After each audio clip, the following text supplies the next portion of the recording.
আপনি কি জানেন এই মুহূর্তে পৃথিবীর কোনো এক গোপন প্রান্তে কোটি কোটি সত্তা একটাই কাজ করছে, প্রাচীর ভাঙার চেষ্টা। হাজার হাজার বছর ধরে প্রতিদিন একটানা। তারা থামেনি, থামবেও না। যেদিন তারা বের হবে সেদিন তিব্রিয়া সাগরের কোটি কোটি লিটার পানি তারা মুহূর্তেই পান করে শেষ করে ফেলবে। পৃথিবীর সব মানুষকে শেষ করার পরও তাদের ক্ষুধা মিটবে না। তখন তারা আকাশের দিকে তীর ছুড়বে, যেন আকাশকেও জয় করতে পারে। এতটাই হবে তাদের ঔদ্ধত্য। এরা কোনো জিন নয়, ভিন গ্রহের প্রাণীও নয়। এরা মানুষ, হযরত আদম আলাইহিস সালামের বংশধর। কিন্তু পবিত্র কুরআন আর হাদিসে যেভাবে তাদের বর্ণনা করা হয়েছে তা শুনলে শিরদাঁড়া দিয়ে ঠান্ডা স্রোত বয়ে যায়। তাদের নাম হলো ইয়াজুজ ও মাজুজ। আজকে আমরা জানব কে তাদের আটকে রেখেছে, কিভাবে তৈরি হয়েছিল সেই অলৌকিক লোহার প্রাচীর, আর সেই ভয়াবহ দিনে আসলে কি ঘটবে। পবিত্র কুরআনের সূরা কাহাফে আল্লাহ তাআলা এক মহান বাদশার কথা বলেছেন। তার নাম হলো জুলকারনাইন। তিনি ছিলেন এক ন্যায়পরায়ণ শাসক। পৃথিবীর বিভিন্ন প্রান্তে ভ্রমণ করতেন, মানুষের মধ্যে ইনসাফ প্রতিষ্ঠা করতেন। একদিন তিনি পৌঁছালেন দুটি পাহাড়ের মাঝে এক দুর্গম স্থানে। সেখানকার মানুষ ছিল দিশেহারা, ভয়ে কাতর। তারা ছুটে এসে তাকে বলল, হে জুলকারনাইন, পাহাড়ের ওপার থেকে ইয়াজুজ ও মাজুজ নামের দুটি জাতি বারবার আমাদের উপর ঝাঁপিয়ে পড়ে, আমাদের ফসল নষ্ট করে, ঘরবাড়ি ধ্বংস করে। আমাদের প্রাণও তাদের হাতে নিরাপদ নয়।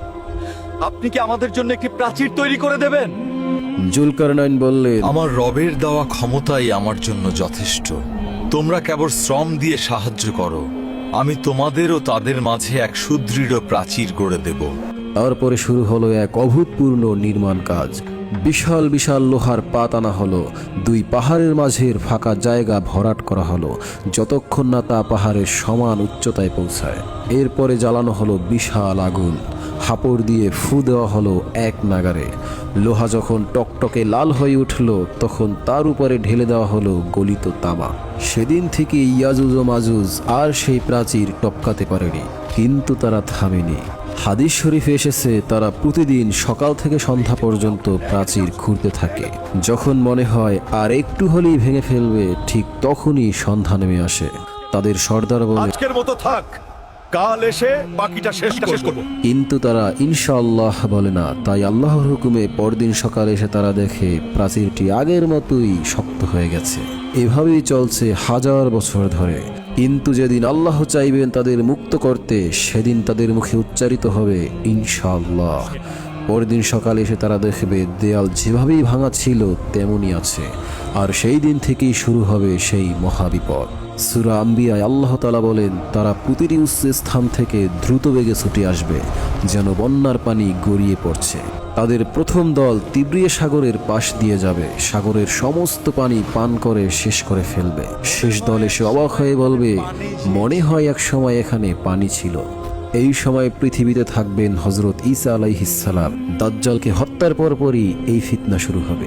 ইয়াজুজ ও মাজুজের সাথে যুদ্ধ করার সাধ্য কারোরই থাকবে না। তাই আল্লাহর নির্দেশে হযরত ঈসা আলাইহিস সালাম মুমিনদেরকে নিয়ে তুর পাহাড়ে আশ্রয় নেবেন। আর সেই জাতি অহংকারে মত্ত হয়ে আকাশের দিকে তীর ছুড়বে, বলবে পৃথিবী জয় করেছি, এবার আকাশও জয় করব। পাহাড়ে অবরুদ্ধ মুমিনরা তখন তীব্র খাদ্য সংকটে পড়বে। একটি গরুর মাথা তখন এক সমুদ্রের চেয়েও মূল্যবান হয়ে যাবে।